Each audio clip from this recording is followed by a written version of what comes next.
It was the peak of monsoon season when the call came. The rain battered against the warped glass of my study, and the scent of damp earth and lingering incense filled the room. My line of work had taken me to the darkest corners of the world, but the voice on the other end of the phone was unlike any I'd heard before. There was a tangible tremor in the man's tone. "Detective Elric Graves speaking. This is Inspector Rajesh Khanna from Kolkata. We need your expertise." He paused, and I could hear the sound of distant thunder crackling over the line. "There's been a massacre, a string of them, to be precise. 30 people. Dead. Brutally killed." "Mass murders aren't exactly my specialty," I replied dryly, though my instincts were already awake. "This isn't just murder," Khanna said, his voice dropping. "There's something else. Survivors, what few there are, speak of voices in the dark. Shadows. Demons. My men are frightened, detective." By dawn the next day, I was on a flight to Kolkata. Kolkata greeted me with chaos. The air was thick with humidity, and the streets were a cacophony of honking rickshaws, street vendors shouting over one another, and the drumming of monsoon rains. Inspector Khanna met me at the airport. A tall, gaunt man with weary eyes, he carried himself with the weight of a man who had seen too much. "Detective Graves," he greeted, extending a hand. "The crime scenes are unlike anything we've seen before. It's messy." "Messy how?" I asked as we climbed into his police jeep. "You'll see." The first site we visited was a dilapidated warehouse in Howrah, the city's industrial district. The smell hit me before we stepped inside: iron, decay, and something acrid. "They were slaughtered here," Khanna said. "All 15 of them." The bodies had been removed, but the bloodstains told a vivid story. Arcs of crimson painted the walls, pooling on the ground in grotesque shapes. Near the center of the room, a series of symbols had been etched into the concrete floor. "They found these carvings at all the sites," Khanna explained, his voice low. "We've asked scholars, priests, no one recognizes them." I knelt, tracing the strange shapes with a gloved finger. The symbols stirred something primal, something buried in the darkest corners of my mind. "They're not human," I murmured. Khanna took me to the hospital next. Among the carnage of the first attack, one witness had survived, a boy of no more than 9. His name was Arif. The child sat huddled in a corner of his hospital bed, his wide eyes fixed on the far wall. He flinched when I entered, shrinking into himself. "I'm here to help, Arif," I said softly, crouching to his level. "They told me not to talk," he whispered. "Who?" "The shadows," he said, his voice trembling. "They whispered to him, the man with the mask. They told him to kill them all. They told him he'd be free if he did." The mask. The symbols. The whispers. Something ancient and malevolent was at work here.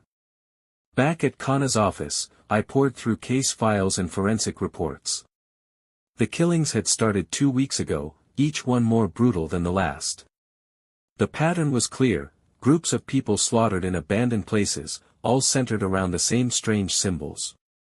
"The survivors talk about whispers," Khanna said, lighting a cigarette. "Voices telling them to obey." "And the killer?"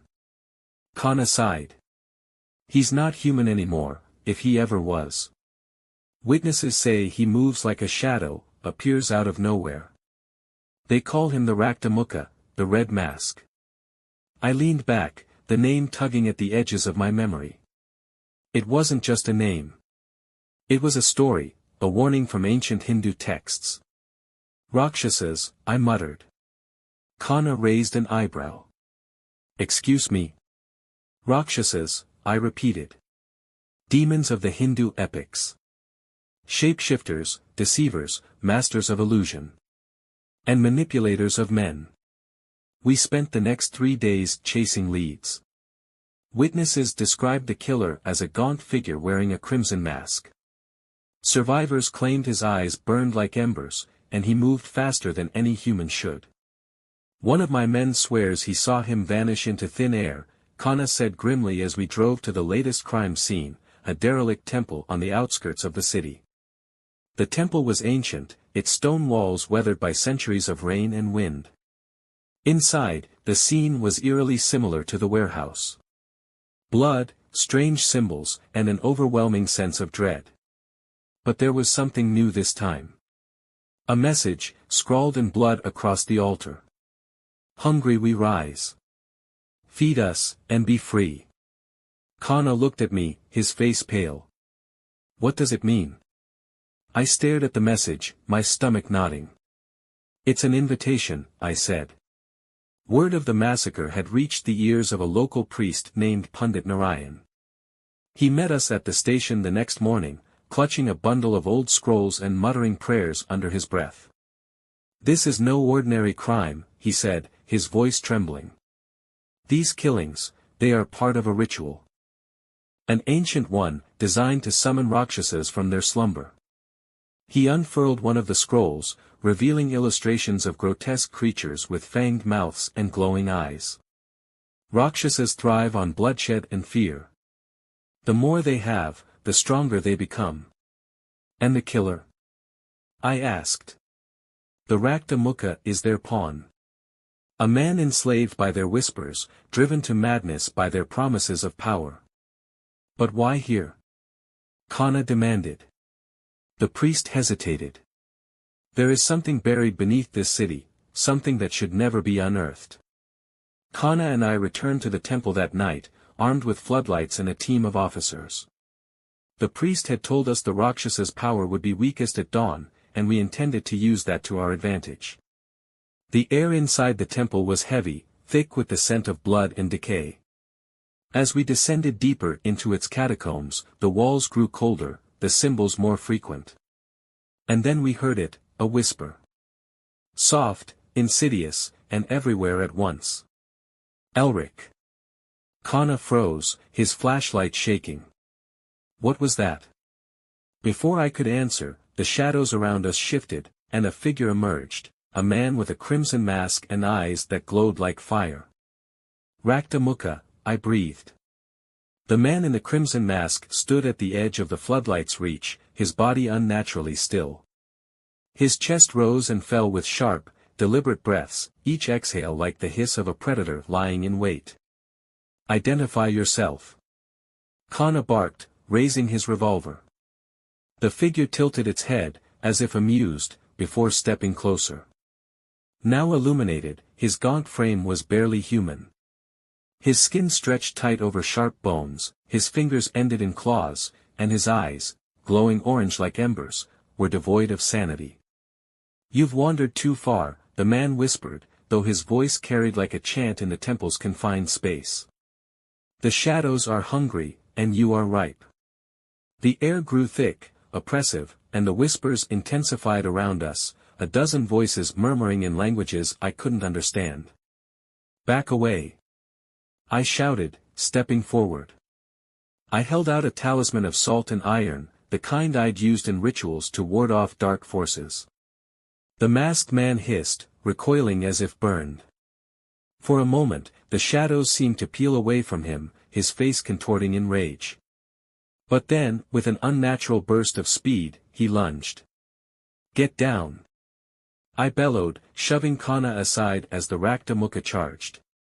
The man's claws swiped inches from my chest, but the talisman in my hand flared brightly, forcing him back with an agonized shriek. His mask cracked slightly, revealing pale skin beneath and a wild, unhinged expression. He's not fully human, I gasped, steadying myself. Kana scrambled to his feet and fired his revolver. The bullets struck true, but they didn't slow the maniac down. Instead, the Rakta laughed, a guttural, bone-chilling sound that echoed in the chamber. Flesh is weak, he growled. Shadows endure. And with that, he disappeared into the darkness, leaving only the sound of his laughter. Back at the station, Pandit Narayan's face turned ashen as we recounted the encounter. The talisman hurt him, I said, but bullets didn't even faze him. Of course not, Narayan replied gravely. The Raktamukha is no longer mortal. His body is a vessel for the Rakshasas' will. To harm him, you must attack their hold on him. And how do we do that? Kana demanded. The priest hesitated. The mask. It is their tether to him. Destroy it, and you will sever their influence, though doing so may destroy the man as well. Kana and I exchanged grim looks. How do we track him? I asked. You don't, Narayan said. He will find you. The Rakshasas do not let their prey escape. We didn't have to wait long. 2 nights later, another massacre rocked Kolkata. This time, the attack took place in a slum near the riverbanks. The bodies were found mutilated, their faces contorted in expressions of absolute terror.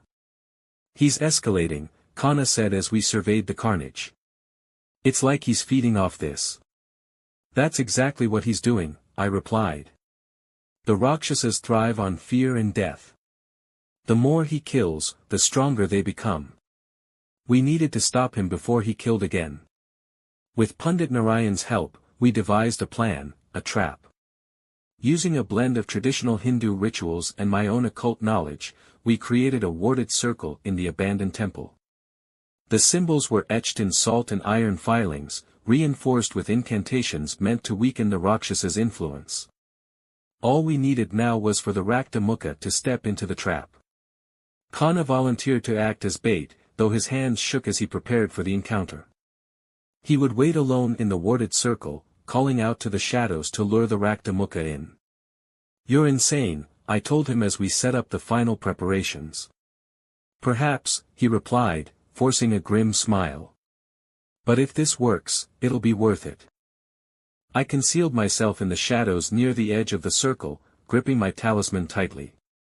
The silence was suffocating, broken only by the faint drip of water from the temple's ceiling. And then, he came.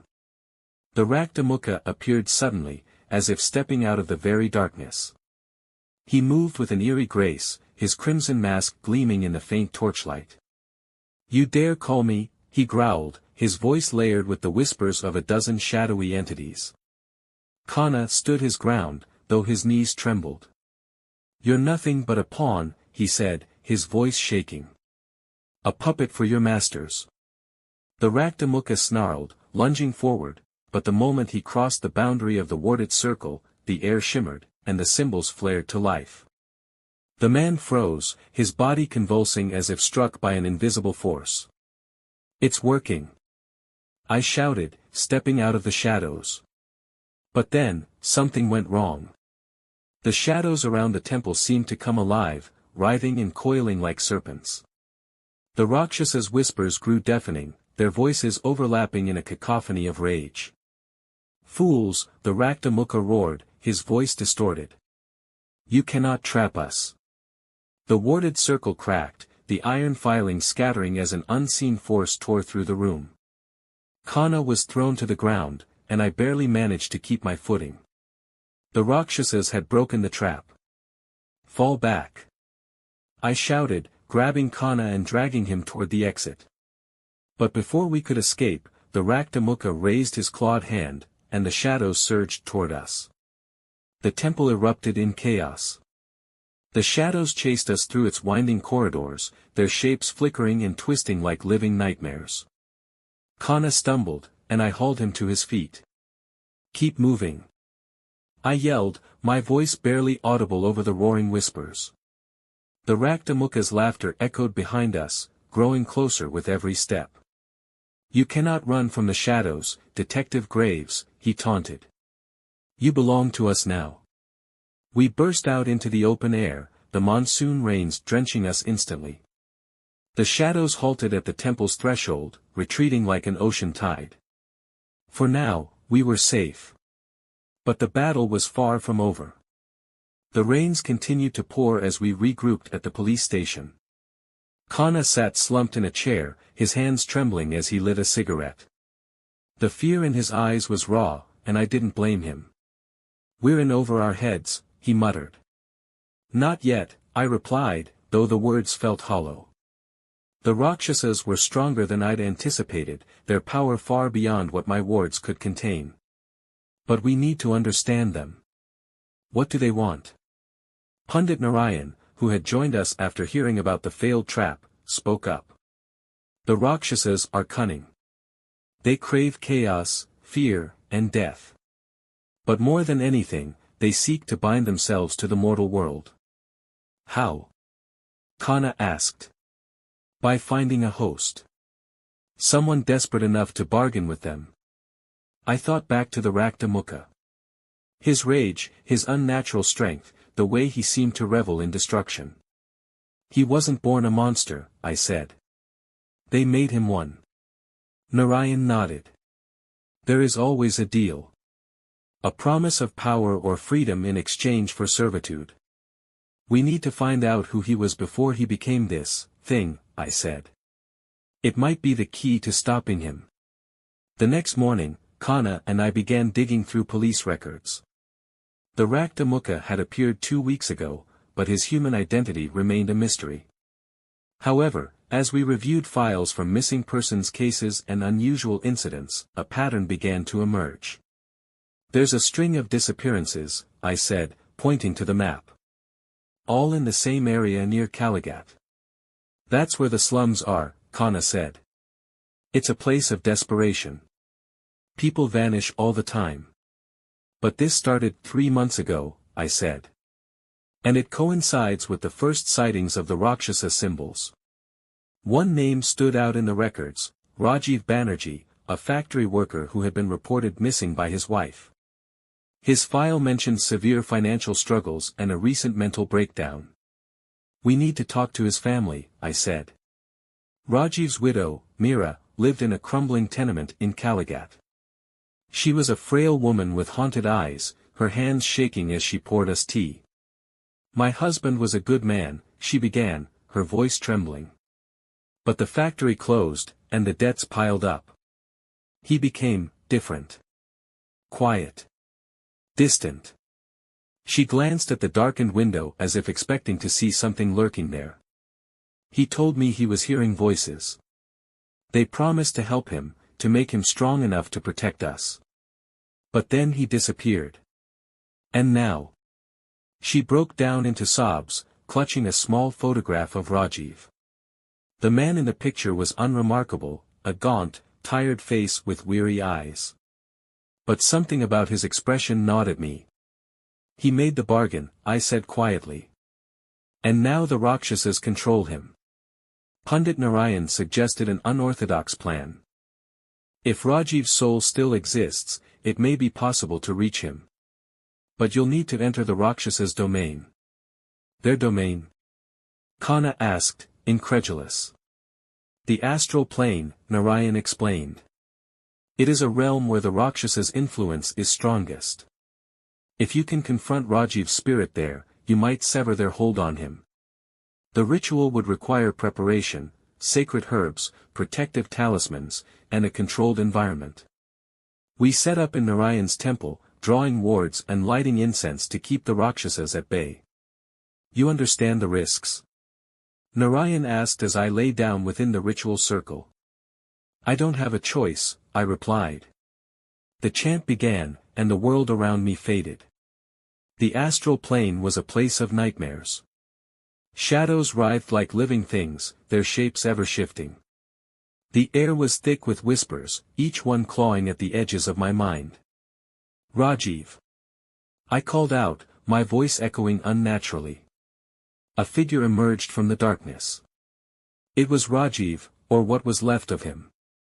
His form was twisted, his features warped by anguish and rage. Who are you? He demanded, his voice trembling. I'm here to help you, I said. The Rakshasas have twisted your mind. Fight them. They promised me freedom, he said bitterly. But all they gave me was this prison. You can break free, I urged. Help me stop them. Help me end this. Rajiv hesitated, his form flickering. But then the shadows surged forward, wrapping around him like chains. No, he screamed as the Rakshasas' whispers grew deafening. I was forced back into my body, gasping for air. The ritual had disrupted the Rakshasas' control, but it had also enraged them. That night, the shadows around the temple grew darker, heavier. Strange sounds echoed in the distance, growls, whispers, and the faint rustling of unseen things. "They know we're close," Narayan said, his face pale. "Let them come," I replied, loading silver bullets into my revolver. The Raktamukha appeared just before dawn, his crimson mask gleaming in the torchlight. But this time, his movements were sluggish, his aura less menacing. "Their grip on him is weakening," I said. Kana and I stood our ground, the talismans in our hands glowing faintly. "Rajiv!" I shouted. "You can fight them." For a moment, his body convulsed, and the mask cracked further. But the Rakshas's influence was strong, and he lunged at us with renewed fury. The fight was brutal. The Raktamukha moved like a cornered beast, his claws slashing through the air. Kana fired his revolver, the silver bullets striking true and forcing him back. I lunged forward, striking the mask with my talisman. The impact sent a shockwave through the room, and the mask shattered, revealing Rajiv's anguished face beneath. "The Rakshasas are vulnerable," Narayan shouted. Together, we recited the banishment incantation, the air around us crackling with energy. The shadows screamed as they were torn apart, their whispers fading into silence. With a final, desperate cry, the Rakshas's presence dissipated, and Rajiv collapsed to the ground. Rajiv's body was frail, his skin pale and stretched. But he was alive. "They're gone," he whispered weakly. Kana knelt beside him, his face a mix of relief and sorrow. "We'll get you help," he said. But I knew Rajiv's mind would never fully recover. The Rakshas's influence had left scars that would never heal. The killing stopped, and the city began to breathe again. But the fear lingered, like a shadow that refused to fade. "Will they return?" Kana asked as we watched the sunrise. "Not here," I said. "But somewhere else?" "Maybe." The Rakshasas thrived on fear, and as long as desperation existed, they would find ways to creep into the world. I left Kolkata a few days later, the memories of the Rakshasas weighing heavily on my mind. The world was full of shadows, some more ancient and malevolent than others.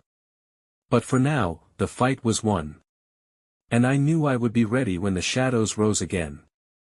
It began on the flight back to London. The case in Kolkata was behind me, but the weight of what we had faced lingered like a phantom in my mind. I dozed fitfully, the hum of the plane's engines lulling me into uneasy sleep. In the dream, I was back in the temple. The air was thick and oppressive, the whispers louder than ever. The shadows twisted and danced, forming shapes, faces that flickered like dying embers. And then she appeared. Mara. Her beauty was unnerving, almost too perfect. Her skin glowed with an ethereal light, her eyes piercing and black as the void.